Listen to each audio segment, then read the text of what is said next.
Assalamualaikum warahmatullahi wabarakatuh. Salam ilmiah, salam ilmuwan muda, Safta. Nah, kali ini tema podcast yang akan kami bahas adalah tips and trik memulai karya ilmiah bagi pemula. Nah, ini bagus nih untuk adik-adik yang bingung gimana sih cara memulai karya ilmiah dan atau adik-adik yang pengen memulai karya ilmiah tapi masih bingung konsepnya bagaimana. Nah, sekarang kita sudah bersama dengan narasumber. Selamat pagi Ustazah. Selamat pagi Nofraliza. Gimana kabarnya Ustazah? Alhamdulillah baik banget. Oke, nah tema yang akan kami bahas kali ini kan tentang tips and trik memulai karya ilmiah bagi pemula, Us. Bener. Nah, kira-kira karya ilmiah itu gimana sih, Us? Nah, bagus nih pertanyaannya. Nah, ini kita ngobrol santai gitu ya. Tadi sudah ditanya nih tentang apa sih karya ilmiah itu, Us? Nah, ini sebelum Ustazah jabarkan nih. Nah, Nofraliza kan pasti sudah biasa kan ya dengan karya ilmiah dan bahkan juga ada pelajarannya juga kan karya ilmiah. Iya, betul. Nah, kira-kira sepengetahuan Nofraliza nih, apa nih setelah diajarkan sama gurunya tentang karya ilmiah itu apa? Oke, kalau menurut saya pribadi nih Ustazah, karya ilmiah itu merupakan hasil penelitian ilmiah yang berasal dari hasil ilmiah yang dituangkan dalam bentuk tulisan. Bener. Untuk memecahkan masalah dan menemukan bagaimana solusinya. Bagus banget ya. Sip. Siapa nih guru nih? Ustazah Emul tentunya. Ya, kok jadi promosi ya. Nah, jadi bagus banget bener yang disampaikan sama Nofraliza tadi. Apa sih karya ilmiah itu? Jadi karya ilmiah itu namanya aja karya ya, berarti berupa karya dari hasil kajian pustaka ya. Jadi bisa karya ilmiah itu dari hasil kajian pustaka, juga bisa dari hasil penelitian ilmiah ya. Nah, setelah itu dari hasil kajian pustaka atau penelitian ilmiah itu dituangkan dalam bentuk tulisan ya kan. Nah, tujuannya untuk apa sih? Karya ilmiah itu tujuannya yaitu untuk memecahkan sebuah masalah yang sehingga nantinya menemukan solusi yang terbaik. Itu namanya karya ilmiah gitu. Oke. Selanjutnya kan kita sudah tahu tentang apa sih karya ilmiah itu. Pertanyaan selanjutnya Ustazah, bagaimana sih Us untuk memulai desain karya ilmiah? Nah, bagus nih pertanyaannya, kok keren ini pertanyaannya. Nah, desain karya ilmiah. Nah, kita kembali lagi, namanya juga desain ya. Sama halnya seperti kita membuat bangunan, pasti kan ada desainnya dulu ya kan.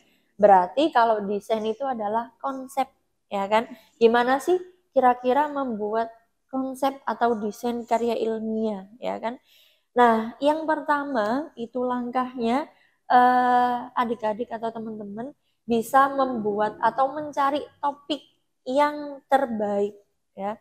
Karena apa? Topik yang terbaik itu akan menghasilkan atau topik yang menarik ya. Itu akan menghasilkan sebuah karya ilmiah yang bisa memacu atau memicu untuk pembaca ini menjadi tertarik ya.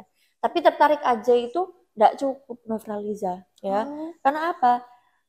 Karya ilmiah yang baik atau topik yang terbaik itu yaitu yang menarik bagi pembaca tapi juga bisa bermanfaat untuk lingkungannya. Nah, itu karya ilmiah yang terbaik ya. Jadi kalau misal Nofraliza nih cuma baca artikel, menarik ya, keren, tapi nggak bisa diimplementasikan di lingkungan, kan sama aja kan, nggak ada impact-nya. Nah, jadi sama, karya ilmiah yang terbaik itu kita bisa untuk memulainya yaitu dengan mencari topik yang bagus atau yang menarik nih untuk kita menjadikan sebuah karya ilmiah gitu. Yang pertama tadi apa tentang alurnya? Yang pertama tentang mencari topik. Ya, mencari topik yang terbaik dan menarik ya. Setelah kita mencari topik yang terbaik, gimana sih Us caranya mencari topik yang terbaik? Nah, kita bisa dengan mencari atau searching. Nah, di mana? Bisa di sosial media yang saat ini lagi gempar atau urgent nih untuk diperbincangkan, sehingga bisa menjadi suatu penelitian yang menarik, ya kan?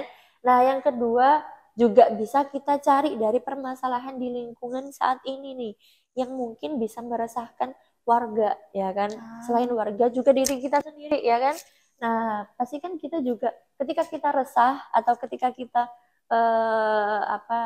ada masalah nih, itu pasti juga akan terbawa juga pada masyarakat ya kan. Itu juga yang dirasakan pada masyarakat ya.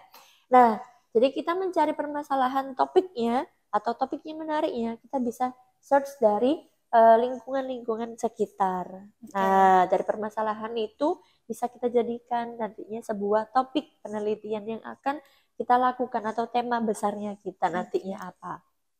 Oke, baik. Yang pertama adalah mencari topik.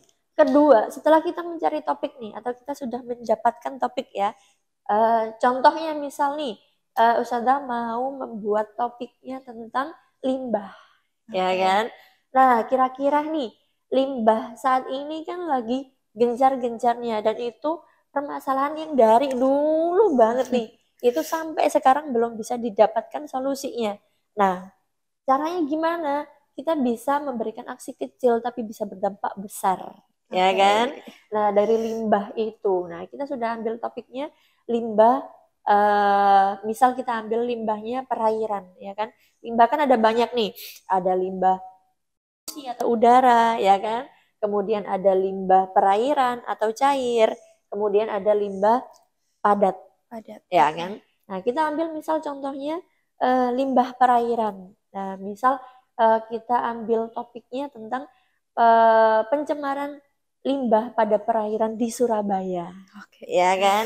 Nah, Surabaya kan kita kan lagi di Surabaya nih, kita bisa impact atau respect pada lingkungan kita melalui limbah yang ada di Surabaya. Gimana sih solusi yang bisa kita cari atau dapatkan untuk menyelesaikan permasalahan ini, gitu kan?